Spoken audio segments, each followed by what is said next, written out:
बिस्मिल्लाहिर्रहमानिर्रहीम। अस्सलाम वालेकुम students, my name is Mohammad Shoaib. Students, आज जो हम class 10 subject physics chapter number 10 जो कि सिंपल हार्मोनिक मोशन, उसको हम स्टार्ट करने जा रहे हैं। और हमारा टॉपिक नंबर फर्स्ट जो है 10.1 वो है ऑसिलेटरी मोशन।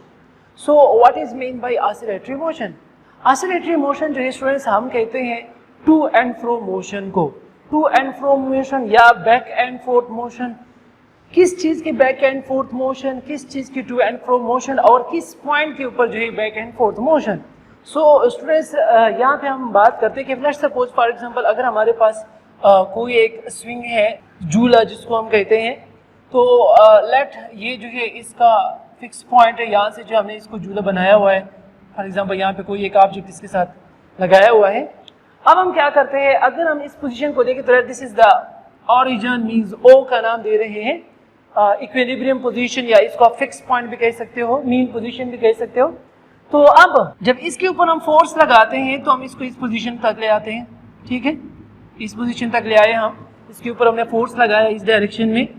अब जब यहाँ पे हम लाते हैं और इसको रिलीज कर लेते हैं, फॉर एग्जाम्पल हमने इसके ऊपर फोर्स लगाया, इस पोजीशन तक ले आए और इसको रिलीज किया, तो जैसे ही रिलीज करते हैं तो ये आगे की तरफ मूवमेंट करेगा, वापस जाएगा अपने ओरिजिनल पोजीशन की तरफ, और फिर ये यहाँ पे रुकेगा नहीं बल्कि इससे आगे की तरफ जाएगा, मींस इस पोजीशन तक आ जाएगा यहाँ पे, और फिर जो है ये मोशन इसी तरह कंटिन्यू रखेगा। तो मतलब क्या हुआ, यहाँ पे अगर इस केस में हम देखें ये एक फिक्स पॉइंट है और ये ऑब्जेक्ट जो है इस फिक्स पॉइंट के आगे पीछे जो है क्या कर रहा है, मोशन कर रहा है, टू एंड फ्रो मोशन कर रहा है, बैक एंड फोर्थ मोशन कर रहा है। तो इस मोशन को, जिसमें एक बॉडी क्या कर रही होती है, टू एंड फ्रो मोशन कर रही होती है अबाउट अ फिक्स पॉइंट, इसको जो है, इसको हम ये चार नाम देते हैं, fix point, reference point, mean position या इक्विलिब्रियम पोजीशन, ठीक है, ये इस पॉइंट के नाम।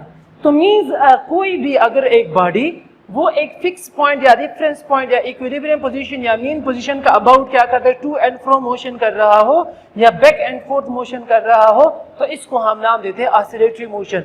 सो यहाँ पे अगर हम डिफिनीशन को देखें कि the repeated back and forth motion about certain equilibrium और mean position is called oscillation और ऑसिलेटरी मोशन। इसको हम क्या नाम देते हैं, ऑसिलेटरी मोशन कहते हैं, जिसमें कोई एक बॉडी एक फिक्स पॉइंट के अराउंड क्या कर रहा होता है, रोटेशन कर, means to and fro motion कर रहा होता है। For example motion of mass attached to the spring. अगर हम जो है किसी स्प्रिंग के साथ एक ऑब्जेक्ट को अटैच कर लेते हैं और उसको फिर हम जब खींचते हैं तो वो फिर क्या कर लेता है, ऑसिलेशन कर रहा हो। या दूसरा नाम हम देते हैं सिंपल पेंडुलम, एग्जांपल ले सकते हैं, this is the example of simple pendulum. या हम ट्यूनिंग फॉर्क लेते हैं। ट्यूनिंग फॉर्क क्या होता है कि अगर वो जो आप लोगों ने लेबोरेटरी में देखा होता है इस तरह का शेप का होता है, तो जब हम इसको किसी रिजिड ऑब्जेक्ट के साथ जो इस तरह उसको हिट करते हैं तो यहाँ पे जो इसमें वाइब्रेशन जनरेट हो जाते हैं, इस डायरेक्शन में भी, यहाँ पे। तो मींस हम कहते हैं कि इसका ये, इसको हम नाम देते हैं प्रॉन्ग्स, प्रॉन्ग्स का नाम देते हैं। इसके ये पॉइंट जो है प्रॉन्ग्स जो ये क्या कर रहे होते हैं, वाइब्रेशन कर रहे थे इस तरह, मींस ये इस फिक्स पॉइंट के, फॉर एग्जांपल अगर ये हमारे पास फिक्स पॉइंट है तो ये इसके जो है अबाउट क्या कर रहे होते हैं, टू एंड फ्रो मोशन कर रहे होते हैं। सो यहाँ पे हम डिस्कशन ये कर रहे होते हैं कि अगर कोई एक body to and fro motion कर रहा है अबाउट अ फिक्स पॉइंट या रेफरेंस पॉइंट या मीन पोजीशन या इक्विलिब्रियम पोजीशन, तो उस मोशन को हम नाम देते हैं ऑसिलेटरी मोशन या जस्ट ऑसिलेशन। अब यहाँ पे कुछ टर्मिनोलॉजीज हैं जो इस ऑसिलेशन के साथ जो रिलेटेड है, एसोसिएटेड है, अब हम उसको डिस्कस करते हैं। अच्छा स्टूडेंट्स, अब हम डिस्कस करते हैं terminologies associated with oscillatory motion, कि कौन कौन सी टर्मिनोलॉजीज जो है वो ऑसिलेटरी मोशन के साथ एसोसिएटेड है, जिसमें फर्स्ट वन है साइकिल और वाइब्रेशन। अब साइकिल और वाइब्रेशन किसे कहते हैं, यहाँ पे लिखा हुआ है इसके डेफिनेशन के one complete round trip of vibrating body about mean position is called cycle और वाइब्रेशन। एक कंप्लीट राउंड ट्रिप को हम क्या नाम देते हैं, साइकिल और वाइब्रेशन। अब कंप्लीट राउंड ट्रिप किसे कहते हैं, फॉर एग्जांपल अक्सर हम जो ये देखते हैं जो रनिंग के मुकाबले होते हैं उसमें हमारे पास इस तरह का एक ग्राउंड सा बनाया जाता है, ठीक है। फॉर एग्जांपल यहाँ से जो ये let's suppose this is the starting point P, यहाँ से जो ये रनर जो है वो रनिंग स्टार्ट करते हैं, ठीक है, यहाँ से रनर रनिंग स्टार्ट करते हैं। अब ये क्या करते हैं, जब ये इस तरह जाते हैं इस डायरेक्शन में, इस तरह वापस आते हैं, और जब ये इस पोजीशन पे फिर आ जाते हैं तो हम कहते हैं एक राउंड कंप्लीट हो गया। क्यों? क्योंकि जिस पॉइंट से उसने स्टार्ट दी है उसी पॉइंट पे वो वापस आ गया है, तो ये कंप्लीट राउंड ट्रिप हो गई, ठीक है। सिमिलरली फिर जब वो नेक्स्ट करेगा तो फिर हम कहते हैं कि यहाँ पे कंप्लीट राउंड ट्रिप हो गया। तो कंप्लीट राउंड ट्रिप के लिए जरूरी है कि जिस पॉइंट से ऑब्जेक्ट जो है वो मोशन स्टार्ट कर ले उसी पॉइंट पे वापस आ जाए। अब ये तो जस्ट सिंपल मोशन है। अब हम बात करते हैं वाइब्रेशन में, मीन चूंकि हम यहाँ पे एक्सेलरेटरी मोशन की बात करते हैं, तो लेट यहाँ पे अगर हम in case of simple pendulum कि फॉर एग्जांपल हमारे पास सिंपल पेंडुलम है, this is the starting point, ठीक है। लेट्स सपोज इसको मैं पॉइंट ओ का नाम देता हूँ। अब हम इसको जो है यहाँ से डिस्प्लेस करते हैं, फॉर एग्जांपल इस पोजीशन पे ले आते हैं, this is the new position. Let's suppose इस पोजीशन को मैं नाम दे रहा हूँ पॉइंट ए। अब फर्स्ट जो है ये इससे यहाँ पे इस डायरेक्शन में चला गया, ठीक है। अब जैसे हम यहाँ पे रिलीज करते हैं तो ये वापस आएगा, इस डायरेक्शन में वापस आएगा।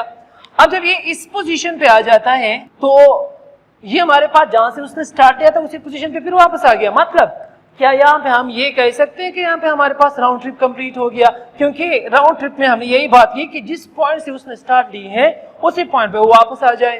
तो यहाँ पे तो जिस यहाँ पे इस पॉइंट से इसने स्टार्ट ली थी, पॉइंट ए तक चला गया, फिर वापस आ गया उसी ओरिजिनल पोजीशन पे, मीन पोजीशन पे। तो क्या यहाँ पे राउंड ट्रिप कंप्लीट हो गया? नो, राउंड ट्रिप यहाँ पे कंप्लीट नहीं हुआ। अब राउंड ट्रिप कंप्लीट होने की यहाँ पे एक और कंडीशन भी हम साथ लगाते हैं। फॉर एग्जांपल जब यहाँ पे हमने इसको रिलीज कर लिया तो ये इस पोजीशन पे आ गया। अब यहाँ पे ये रुकेगा नहीं, क्या होगा? ये आगे की तरफ मूवमेंट करेगा। फॉर एग्जांपल ये इस पोजीशन पे आ जाता है, लेट्स सपोज इसको मैं ए डैश का नाम देता हूँ। अब ये इस पोजीशन पे आएगा, जैसे ही इस पोजीशन पे आ जाएगा ये फिर वापस जाएगा। उसके बाद जब ये ए पॉइंट ए से मींस ए डैश से जब ये वापस जाएगी और ओरिजिनल पोजीशन पे आएगी, तब हम कहते हैं कि इसने राउंड ट्रिप क्या कर लिया? कंप्लीट कर लिया। मतलब ये हुआ कि जब ये इस डायरेक्शन में जाएगा, फिर जब ये वापस आएगा, फिर इस पॉइंट पे आएगा और फिर ए डैश से वापस जाएगी, ठीक है। अब इसने राउंड ट्रिप कंप्लीट कर लिया। अब राउंड ट्रिप कंप्लीट करने के लिए दो कंडीशंस हो गए यहाँ पे वाइब्रेटिंग मोशन में। फर्स्ट वन कि जिस पॉइंट से उसने स्टार्ट किया उसी पॉइंट पे वापस आ जाए। अब हमें कैसे पता चलेगा कि वो उस पॉइंट तक आ गया है? उसके लिए कंडीशन ये है कि हमारे पास स्टार्टिंग पॉइंट वही पॉइंट होगा जहां पे उसका डायरेक्शन जो है वो क्या हो? दोनों सेम हो। फॉर एग्जाम्पल अगर हम यहाँ पे डायरेक्शन देखें तो इसकी डायरेक्शन ये है, स्टार्टिंग पॉइंट से डायरेक्शन ये है राइट साइड पे। अगर हम इस पोजीशन पे आते हैं, यहाँ पे भी उसी मीन पोजीशन पे आ गया है, लेकिन अगर यहाँ पे हम ऑब्जेक्ट की डायरेक्शन देखें तो वो टुवर्ड्स लेफ्ट है। सो वो डायरेक्शंस आर नॉट सेम, दोनों जो है एक डायरेक्शन में नहीं है। ये राइट साइड की तरफ जा रहा है, ये लेफ्ट साइड की तरफ जा रहा है, तो ये दोनों पॉइंट सेम पॉइंट नहीं हुए। अब जब ये वापस आता है और इस डायरेक्शन में आ जाते, जब ये इस पोजीशन पे आएगा, अब ये अगर आगे मूवमेंट या मोशन जो है वो कंटिन्यू रखेगा तो उसकी डायरेक्शन क्या होगी? Towards right. तो मतलब अगर यहाँ पे और इस पॉइंट पे हम देखें दोनों की डायरेक्शन क्या हो गई है?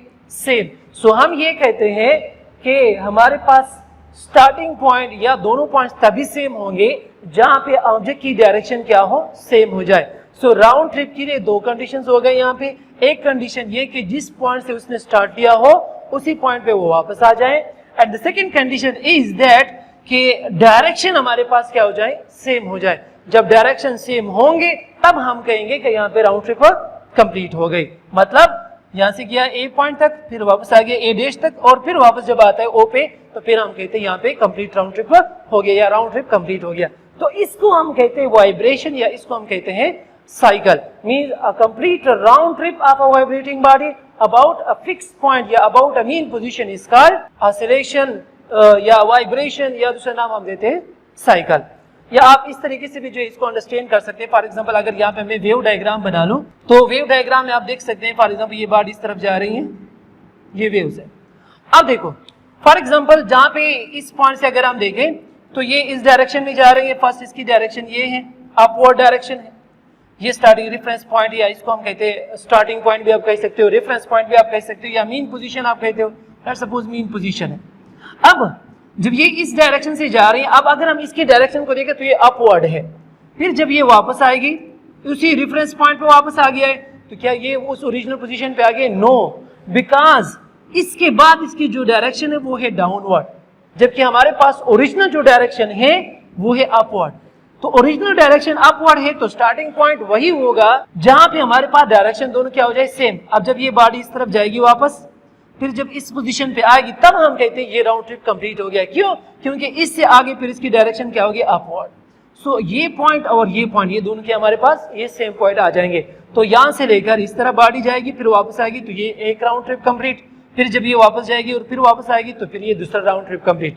तो राउंड ट्रिप कंप्लीट या राउंड ट्रिप हम किसे कहेंगे कि one complete round trip of a vibrating body about mean position is called cycle और वाइब्रेशन।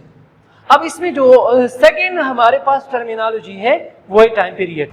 अच्छा, अब सेकंड टर्मिनोलॉजी हमारे पास टाइम पीरियड। अब टाइम पीरियड क्या होता है? कोई एक ड्यूरेशन होगी, कोई एक टाइम होगा, किस चीज का टाइम होगा और कितना ड्यूरेशन होगा। तो यहाँ पे हम बात करते हैं कि a time required to complete one cycle और vibration is called time period. Means एक ऑसिलेशन को कंप्लीट करने के लिए जितना टाइम रिक्वायर्ड होता है उस टाइम को हम नाम देते हैं टाइम पीरियड। फॉर एग्जांपल अगर हम इस डायग्राम में देखें तो आपने देखा होगा कि जब फॉर एग्जांपल हम स्विंग को जो है या झूला जो है हम सिंपल अल्फाज में इसको इस तरफ खींचते हैं, फिर पकड़ छोड़ देते हैं, रिलीज कर लेते हैं, तो फिर वो इस तरह जो है कंटिन्यूसली ऑसिलेशन कर रही होती है या वाइब्रेशन करती है। अब हम चेक करेंगे कि जैसे ही ये इस जिस पॉइंट से हम इसको स्टार्ट लेते हैं उस पॉइंट से स्टार्ट ले लें, एक्सट्रीम पे आ गया, फिर वापस मीन पे, फिर एक्सट्रीम पे एंड देन मीन पे जब वो आ जाता है तो हम कहते हैं यहाँ पे एक राउंड ट्रिप क्या हो गया कंप्लीट या वन वाइब्रेशन कंप्लीट हो गई। सो एक वाइब्रेशन को कंप्लीट करने में ये ऑब्जेक्ट, ये वाइब्रेटिंग बॉडी जितना टाइम लेता है उस टाइम को हम क्या नाम देंगे? Time period. फॉर एग्जांपल जैसे कि यहाँ पे इस एग्जांपल में हम देखते हैं अक्सर हम जब भी रनिंग कर रहे होते तो हम कहते मैंने एक राउंड ट्रिप जो है 5 मिनट में कंप्लीट कर लिया, 10 मिनट में कंप्लीट कर लिया। फॉर एग्जांपल यहाँ से कोई एक बॉडी जो है या कोई एक बंदा जो है वहां से स्टार्ट लेता है, रनिंग करता है, यहाँ पे स्टॉप वॉच जो है अपने लिए ऑन कर लेता है। तो जैसे ही स्टार्ट करेगा और ये वापस अपनी ओरिजिनल पोजीशन पे आते, फिर स्टॉप वॉच जो है उसको स्टॉप करता है और टाइम चेक कर लेता है। लेट्स सपोज उसने 2 मिनट में जो है ये राउंड जो है कंप्लीट कर लिया, किसी और ने 3 मिनट में कंप्लीट कर लिया। तो एक राउंड को कंप्लीट करने में जितना टाइम लगता है उसको हम नाम देते हैं टाइम पीरियड। सिमिलरली यहाँ पे एक वाइब्रेशन को कंप्लीट करने में जितना टाइम लगेगा उसको हम नाम देंगे टाइम पीरियड। अब टाइम पीरियड की जो रिप्रेजेंटेशन है, टाइम पीरियड को हमेशा हम रिप्रेजेंट करते हैं बाय कैपिटल टी। इसको हम कैपिटल टी से रिप्रेजेंट करते हैं। इसकी जो यूनिट है वो हमारे पास सेकंड। टाइम पीरियड की यूनिट क्या है हमारे पास? सेकंड, या सिंबल में जस्ट हम सिंपल स्मॉल एस लगा लेते हैं। सो टाइम पीरियड क्या हो गया? A time required to complete one oscillation या one vibration या one cycle is called time period। अब नेक्स्ट टर्मिनोलॉजी की तरफ जाते हैं। अब वो है हमारे पास फ्रीक्वेंसी। अच्छा, अब हम नंबर थर्ड वन डिस्कस करते हैं फ्रीक्वेंसी। अब फ्रीक्वेंसी जिस अगर हम सिंपल अल्फाज में कहें तो हम कहेंगे तादाद। ठीक है, अब किस चीज की तादाद और कितनी तादाद? यहाँ पे हम बात करते हैं तादाद मीन्स काउंटिंग हम करेंगे किस चीज के? ऑसिलेशंस की, मीन्स जो वाइब्रेशन है, जो साइकिल कंप्लीट हो रहे हैं। अब हम कब तक इसको काउंट करते जाएंगे? हमें एक टाइम भी तो चाहिए। फॉर एग्जांपल ऐसा तो नहीं कर सकते कि सुबह से स्टार्ट हो जाए और शाम तक जो इसको काउंट करते जाएंगे। कोई एक वाइब्रेटिंग बॉडी है कि इसने इतने वाइब्रेशन की, इतने वाइब्रेशन की, नहीं, हमने एक स्पेसिफिक टाइम लेने होगा। उस टाइम में फिर हमने काउंट करना है कि कितने वाइब्रेशंस कंप्लीट हो गए। अब वो स्पेसिफिक टाइम कितना होगा? Just 1 second. मीन्स एक वाइब्रेटिंग बॉडी 1 सेकेंड में जितनी भी ऑसिलेशन कंप्लीट करेगा उसको हम नाम देंगे frequency. Means number of oscillations या साइकिल्स या vibration complete in 1 second. 1 second में एक वाइब्रेटिंग बॉडी जितनी भी ऑसिलेशंस कंप्लीट करेगा उसको हम नाम देंगे फ्रीक्वेंसी। फॉर एग्जांपल यहाँ पे जो है फॉर एग्जांपल यहाँ पे मैंने जो है वेव्स बनाए हैं, वाइब्रेशंस बनाए। लेट इस ये जो टाइम है हमारे पास, इसको मैं कंसीडर कर लेता हूँ 1 second. At this time is 1 second. अब हम देखते हैं यहाँ पे हमारे पास 2 डिफरेंट वाइब्रेटिंग बॉडी है।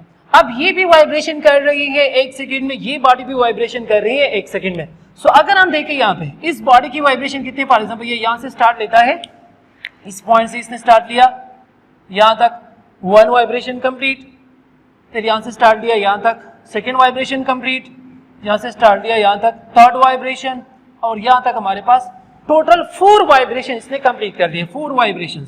अब सिमिलरली अगर इस दूसरे वाइब्रेटिंग बॉडी को देखें, यही ड्यूरेशन ऑफ टाइम इसके लिए भी, ये जो है हमारे पास कितने वाइब्रेशन कंप्लीट करता है? 1 and 2।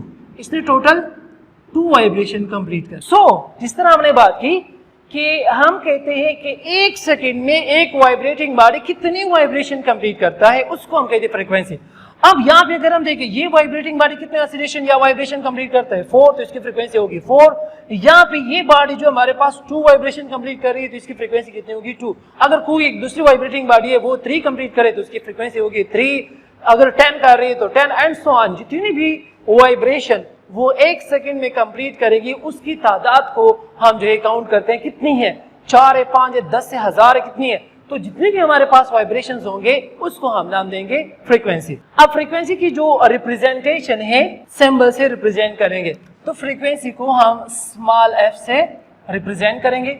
इसकी जो यूनिट होगी वो कितनी होगी, यूनिट जो है इसको हम कहते हैं साइकिल पर सेकेंड या हर्ट्ज, HZ हर्ट्ज।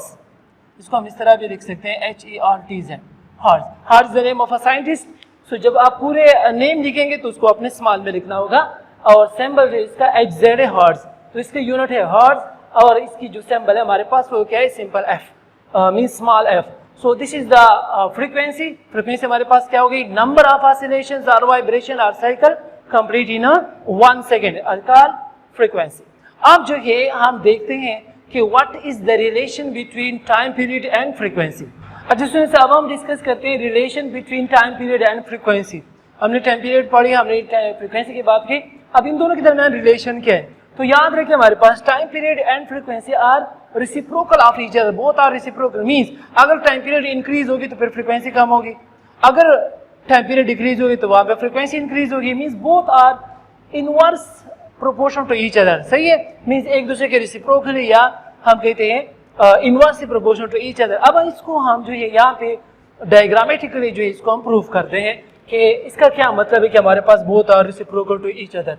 अच्छा सर, अब ये डायग्राम अगर हम देखें तो यहाँ पे हमने 3 डिफरेंट वाइब्रेटिंग बॉडी के जो है वो वेवफॉर्म बनाए हुए हैं। लेट जो है ये ड्यूरेशन ऑफ टाइम जो इसको हम कंसीडर करते हैं कि लेट दिस इज 1 सेकेंड, ये टाइम जो है लेट हम लेते हैं 1 second, t is equal to small t is equal to 1 second. अब देखते हैं कि ये वाइब्रेटिंग बॉडी जो है ये कितने ऑसिलेशन कंप्लीट कर रहा है, ये कितने कर रहा है, एंड दिस वन। अब अगर हम देखें फर्स्ट वन को, तो ये जब ऑसिलेशन कंप्लीट करे तो देखो यहाँ से लेकर यहाँ तक ये एक ऑसिलेशन कंप्लीट हो गया, यहाँ से लेकर यहाँ तक ये सेकेंड ऑसिलेशन, एंड यहाँ से लेकर यहाँ तक हमारे पास क्या हो गया, थर्ड ऑसिलेशन। तो मीन्स कि ये वाइब्रेटिंग बॉडी जो है 1 सेकेंड में 3 ऑसिलेशन या 3 वाइब्रेशन या 3 साइकिल जो है क्या कर रहा है, कंप्लीट कर रहा है। सो हमने अभी बात की थी कि number of vibration complete in 1 second is called frequency. So अगर हम इसकी फ्रीक्वेंसी फाइंड आउट कर लें तो इसकी फ्रीक्वेंसी क्या होगी कि f इज इक्वल टू, चूंकि 3 वाइब्रेशन कंप्लीट कर रहा है तो यहाँ पे इसको हम लिखते हैं 3 hertz. Hertz is the unit of frequency. Similarly अगर हम सेकेंड को देखें, सो यहाँ पे हम देखते हैं, देखो ये 1 ऑसिलेशन कंप्लीट हो गया, ये सेकेंड, तो यहाँ पे टोटल 2 वाइब्रेशन जो है कंप्लीट हो रहे हैं। तो अब यहाँ पे इस आगे की जो फ्रीक्वेंसी होगी वो क्या होगी, 2 हर्ट्ज, ठीक है। नंबर थर्ड वन की तरफ हम आते हैं। सो यहाँ पे अगर हम देखें तो ये 1 सेकेंड में जस्ट 1 वाइब्रेशन कंप्लीट कर रहा है, तो इसकी जो फ्रीक्वेंसी होगी f वो होगी 1 हर्ट्ज। अब फ्रीक्वेंसी तो हमारे पास आ गई है, अब हम टाइम पीरियड को फाइंड आउट करते हैं कि इसकी टाइम पीरियड कितनी होगी। अब टाइम पीरियड जो है स्टूडेंट्स हमने डिस्कस किया था कि टाइम पीरियड वो ड्यूरेशन होता है जिसमें जस्ट 1 ऑसिलेशन कंप्लीट हो जाए। सो अगर हम देखें 1 ऑसिलेशन जो है यहाँ से लेकर यहाँ तक है, ये 1 ऑसिलेशन, तो टोटल अगर 1 सेकेंड है और ये हमारे पास जस्ट इसका थर्ड पार्ट हम लेते हैं 1/3, तो 1 का जो है 1/3 कितने के बराबर होता है, 1/3, या हम लिखते हैं 0.33। या अगर आप इस फार्मूले को देखें यहाँ पे, इस फार्मूले से भी हम फाइंड आउट कर सकते हैं फर्स्ट वन के लिए हमारे पास ये फ्रीक्वेंसी कितनी है, 3 हर्ट्ज। तो यहाँ पे अगर हम टाइम फाइंड आउट कर ले तो टाइम इज इक्वल टू 1/3 आ जाएगा, 0.33 सेकेंड फर्स्ट वन के लिए। तो इस केस में हमारे पास टाइम पीरियड कितना आ गया, 0.33 सेकेंड, ठीक है। अब सेकेंड के लिए हम फाइंड आउट करते हैं। सो अगर हम देखें तो यहाँ पे 1 सेकेंड में 2 वाइब्रेशन कंप्लीट हो रहे हैं। सो एक वाइब्रेशन कितने में कंप्लीट होगा, हाफ सेकेंड में, या आप इस फार्मूले से भी फाइंड आउट कर सकते हैं। सेकेंड के लिए हमारे पास क्या होगा कि t इज इक्वल टू, यहाँ पे हमारे पास फ्रीक्वेंसी कितनी है, 2 हर्ट्ज, तो यहाँ पे हमारे पास आ जाएगा 1/2 which is equal to 0.5 second. तो इस केस में हमारे पास टाइम पीरियड जो होगा वो 0.5 सेकेंड आ जाएगा। थर्ड केस के अगर हम आते हैं तो यहाँ पे 1 सेकेंड में 1 वाइब्रेशन कंप्लीट कर रहा है, तो टाइम पीरियड कितना होगा, जस्ट 1 सेकेंड, ये भी हमारे पास 1 सेकेंड ही होगी। या अगर आप फार्मूले से फाइंड आउट करना चाहते हैं तो हमारे पास फार्मूला क्या है, t इज इक्वल टू, यहाँ पे जस्ट 1/1 आ जाएगा which is equal to 1 second. So अब अगर हम इस कैलकुलेशन को देखें तो लेट्स सपोज हम जो है फ्रॉम अपर टू डाउनवर्ड आ रहे हैं, तो अगर हम फर्स्ट वन में देखें फ्रीक्वेंसी हमारे पास क्या है, 3 हर्ट्ज, टाइम पीरियड हमारे पास कितना है 0.33 सेकेंड। जब हम सेकंड की तरफ आते हैं तो यहाँ पे फ्रीक्वेंसी हमारे पास क्या 2 हर्ट्ज, मींस फ्रीक्वेंसी कम हो गई है। टाइम यहाँ पे था 0.33, अब इस केस में हमारे पास क्या 0.5, टाइम पीरियड क्या हो गया इंक्रीज हो गया। Frequency decrease, time period increase. Last में अगर हम आते तो फ्रीक्वेंसी होगी 1 हर्ट्ज, मींस फ्रीक्वेंसी हमने और भी डिक्रीज कर ली, तो टाइम जो है कितना हो गया 1 सेकेंड।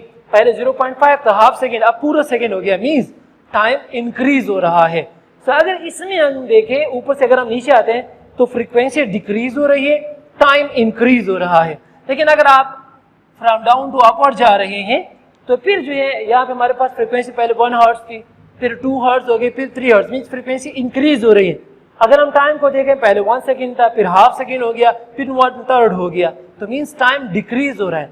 सो दोनों केसेस में अगर हम देखते हैं आप अपवर्ड डायरेक्शन में जा रहे हो या डाउनवर्ड आ रहे हैं, फ्रीक्वेंसी और टाइम पीरियड एक दूसरे के क्या है रेसिप्रोकल है। मींस अगर फ्रीक्वेंसी इंक्रीज हो रही है तो टाइम पीरियड डिक्रीज हो रहा है, और अगर फ्रीक्वेंसी डिक्रीज हो रही है तो टाइम पीरियड क्या हो रहा है increase. This is the relation between time period and frequency, both are reciprocal of each other. अच्छा, अब हम डिस्कस करते हैं डिस्प्लेसमेंट। डिस्प्लेसमेंट हमारे पास क्या होती है?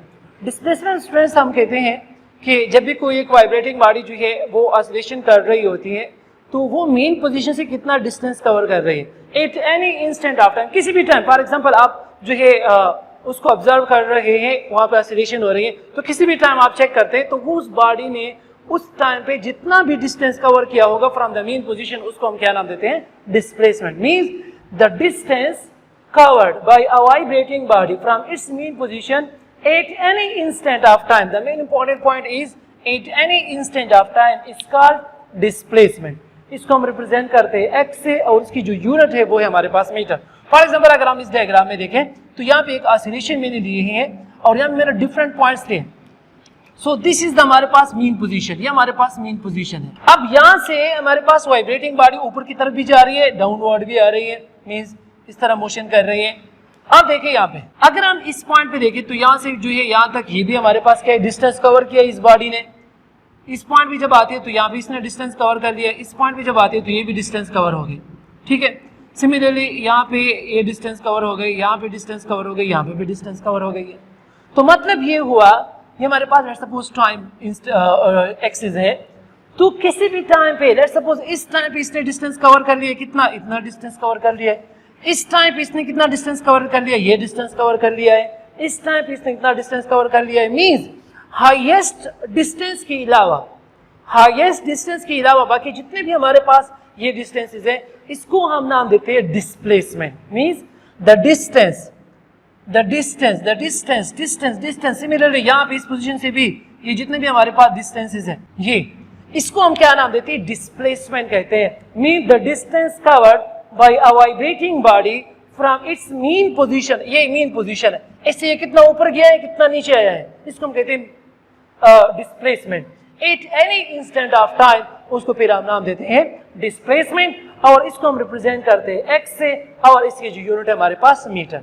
Now the next one is हमारे पास जो नेक्स्ट टर्मिनोलॉजी यहाँ पे यूज होगी वो हमारे पास है एम्पलीट्यूड।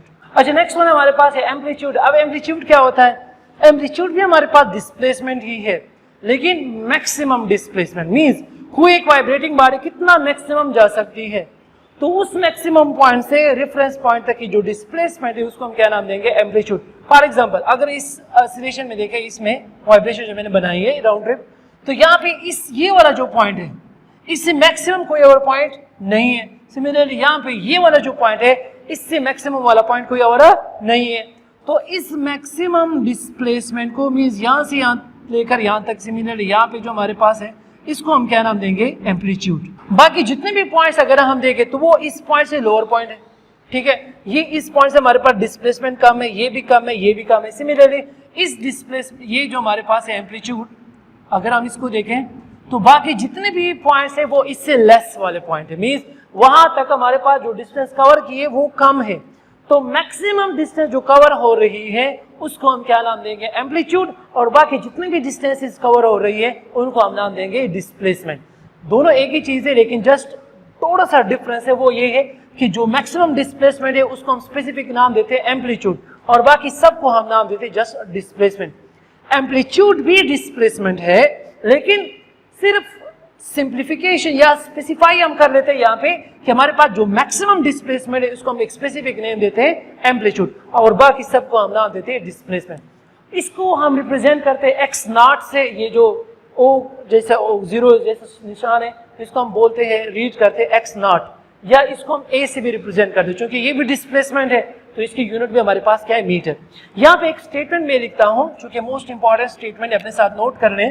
अच्छा, ये स्टेटमेंट जो हमारे पास, every amplitude is a displacement, हर एक एम्पलीट्यूड, इसको आप देखते हो या इसको आप देखते हैं, दोनों हमारे पास डिस्प्लेसमेंट है। Every amplitude is a displacement but every displacement is not an amplitude, लेकिन हर एक डिस्प्लेसमेंट को हम एम्पलीट्यूड का नाम नहीं दे सकते। इस डिस्प्लेसमेंट को मैं एम्पलीट्यूड नहीं कह सकता, इसको मैं नहीं कह सकता, इसको मैं नहीं कह सकता।